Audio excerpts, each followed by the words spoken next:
বন্ধুরা, চলে আসলাম আর একটা নতুন ভিডিও নিয়ে।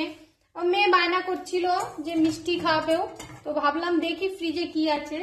ফ্রিজে দেখলাম কয়েকটা রাঙা আলু পড়ে আছে, ভাবলাম চলো এটা দিয়ে কিছু বানানো যায়।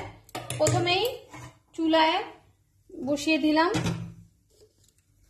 চুলায় একটা প্যান বসিয়ে দিলাম, তার মধ্যে দিয়ে দিলাম পরিমাণ মতন মেপে 4 কাপ জল। চিনি শিরা করবো বলে 4 কাপ জল দিয়ে দিলাম। পরিমাণ মতন জল দিয়ে দিলাম, তার মধ্যে দিয়ে দিলাম পরিমাণ মতন চিনি। 1টার 2টার করার কোনো দরকার নেই, মোটামুটি হলেই হয়ে যাবে। এই যে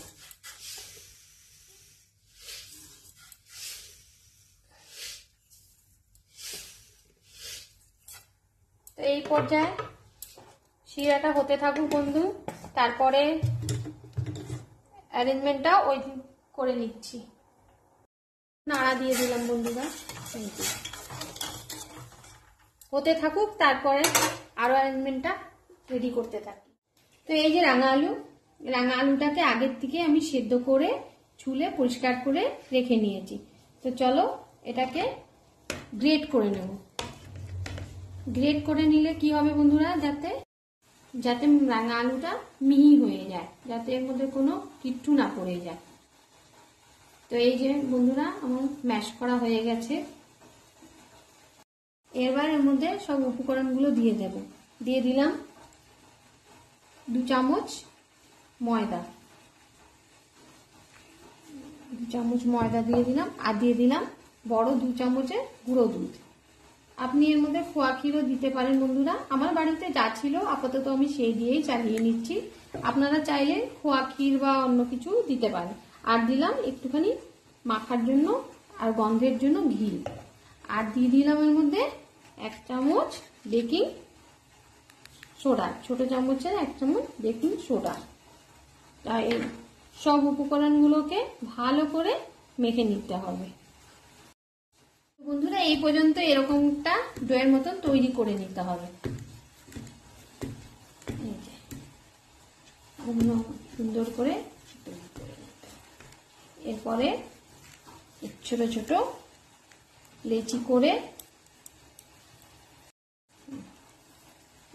এরকম করে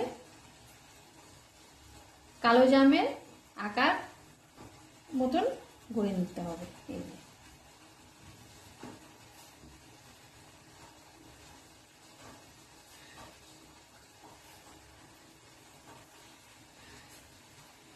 যে বন্ধুরা আমার সব কটা কালো জাম রেডি হয়ে গেছে। এবার দেখে নেব শিরাটা কত দূর হলো।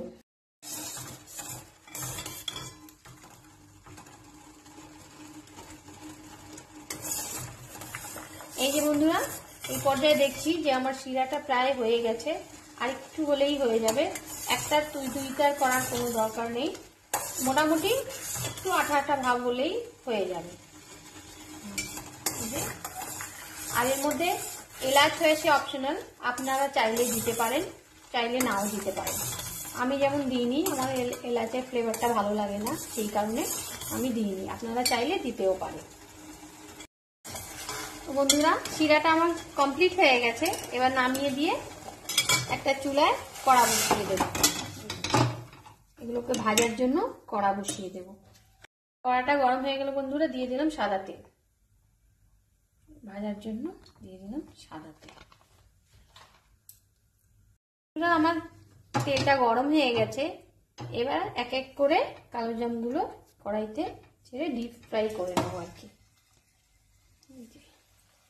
ডিপ ফ্রাই করে নেব।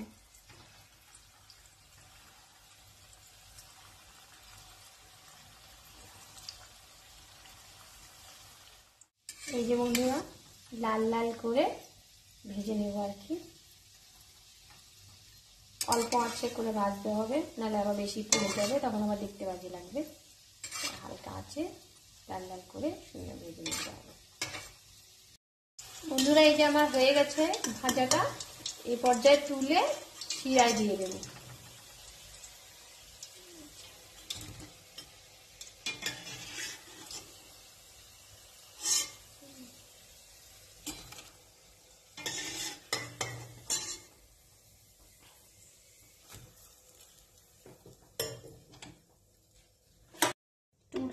দেব, যাতে শিরাটা মিষ্টিটার ভিতরে চলে যায় আর কি। এবার 15 মিনিটের জন্য রেস্ট দেব। ঢাকা দিয়ে দিলাম।